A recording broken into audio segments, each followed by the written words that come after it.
Rome began as a crime scene. Two brothers fighting in the dirt over a plot of land, ending in a murder.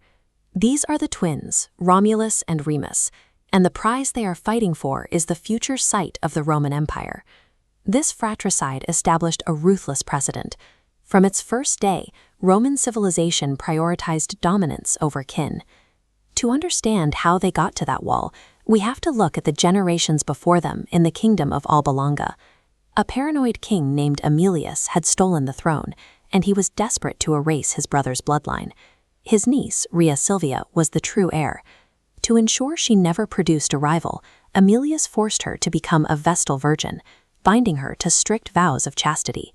But Rhea Silvia became pregnant, claiming the father was Mars, the god of war. Her unborn twins now possessed a divine, militaristic destiny. Aemilius responded by ordering his guards to drown the infants in the swollen waters of the river Tiber.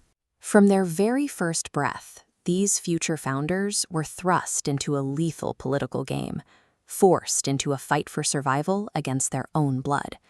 The king's attempt failed. The seasonal floodwaters receded, leaving the infants stranded but alive in the mud of the riverbank. Against all odds, a wild she-wolf discovered the crying babies stranded on the riverbank.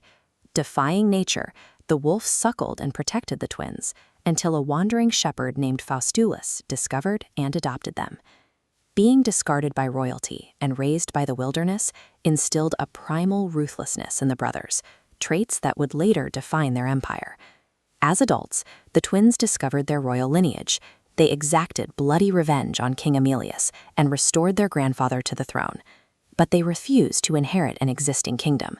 They returned to the untamed wilderness, where they were saved, to build their own city. Their chosen land was a treacherous marshland dominated by 7 distinct hills. This geography acted as a pressure cooker. The spatial limits forced the ambitious brothers into a deadly competition for supremacy. Romulus began physically building the defensive walls of his new city on the Palatine Hill, drawing a literal line in the sand.